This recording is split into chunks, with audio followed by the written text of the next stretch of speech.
সর্বপ্রথম বড়জোরকে আসলে জানাতে নিয়ে যাব। নিয়ে যাইবা? জি হ্যাঁ জি।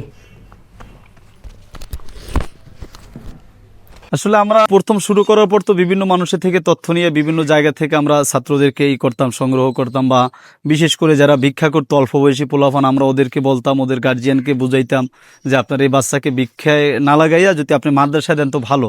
তো অনেকে এটা বুঝতে চাইতো, অনেকে বুঝতো না, কারণ তাদের নগদ একটা ইনকাম ছিল। তো ওখান থেকে আমরা কিছু বাচ্চা যখন নিয়ে এসে মোটামুটি পড়াশোনা করাইতে পারলাম। তো শুরুটা ছিল যে যারা রাস্তায় ভিক্ষা টিকা করতো অল্প বয়সী পোলাপান, ওদেরকে দেখলে জিজ্ঞাসা করতাম, ডাকতাম, ওদেরকে কিছু হাদিয়া দিতাম, টাকা পয়সা দিতাম, গার্জিয়ানের খবর নিতাম, কোথায় বাড়ি কোথায় ঘর এগুলো নিয়ে আমরা ওদের কাছে যাইতাম। যাওয়ার পরে ওদেরকে আমরা নিয়ে আসতাম।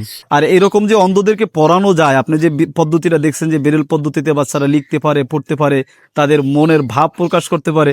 এখানে আজকে সকালেও আমাকে কিছু অন্ধ বাচ্চারা একটা দরখাস্ত লেখছে আমারে যে ওর ছুটি দরকার বা মাদ্রাসায় কি সমস্যা। তো আমি আরেকজন ডাকছি বেরেল পদ্ধতি, আবার এসে শুনেছে যে হুজুর এইটা আপনাকেও লেখছে। আসসালামু আলাইকুম রহমতুল্লাহ। হুজুর আপনি কেমন আছেন? আশা করি অনেক ভালো আছেন। হুজুর আপনি একটা নিয়ম করেছেন যে মাদ্রাসার সবাই সুন্নাত মোতাবেক চলতে, সবাইকে চুল কাটতে হবে। এটা তো সবাই মেনেছে, কিন্তু আমাদের দাবি বড়দেরকেও মানতে হবে। এটা একান্ত প্রয়োজন। এটা আপনারা অবশ্যই সার্চ করবেন। ভুল হলে ক্ষমা করবেন। বিদায়। তো এই যে একটা চমৎকার বিষয় যে তার একটা মোবাইল নাম্বার সংরক্ষণ করা দরকার, সে কিন্তু বিরল পদ্ধতিতে লিখে এটা সংরক্ষণ করতে পারতেছে। তো এটা যখন আমরা বুঝাইতে সক্ষম হইলাম, এখন মানুষই আলহামদুলিল্লাহ তাদের সন্তানদেরকে দেওয়ার জন্য আমাদের এখানে খুঁজে। যেমন গতকালকে, আজকে হলো 2 তারিখ মার্চ মাসের 26 সাল, এই গতকাল 1 তারিখও আমাকে একজন ফোন দিয়েছে সুনামগঞ্জ থেকে, ওনার বাচ্চার বয়স মাত্র 6 বছর। তো বলতেছে ওর এই 6 বছরের বাচ্চা পড়তে পারবে কিনা।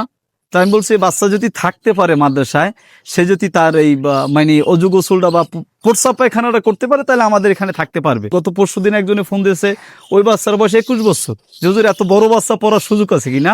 আমি কি অন্ধ হইলে বড়দেরও পড়ার সুযোগ আছে। আর এই মাদ্রাসাটা যে হচ্ছে, এটা সম্পূর্ণ ইঞ্জিনিয়ারদেরকে নিয়ে ওদের মতন, ওদের যেভাবে ভালো হয় চলাফেরা, সেইভাবে করে আমরা এই মাদ্রাসাটা করতেছি। এই ভবনটাই আমাদের বেশি প্রয়োজন। অনেকে আছে মাদ্রাসায় একবেলা খাবার দিতে চায়, আলহামদুলিল্লাহ এটাও খুব ভালো।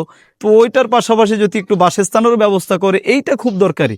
আমাদের দৃষ্টি প্রতিবন্ধী ছাত্র আছে সব মিলাই প্রায় আপনার 63-64 জন, আলহামদুলিল্লাহ হাফেজ তারাবিও পড়ায় আমাদের এখানে। এই জানুয়ারিতে 5-6 জন হাফেজ আছে, তার ভিতরে 5 জনই অন্ধ।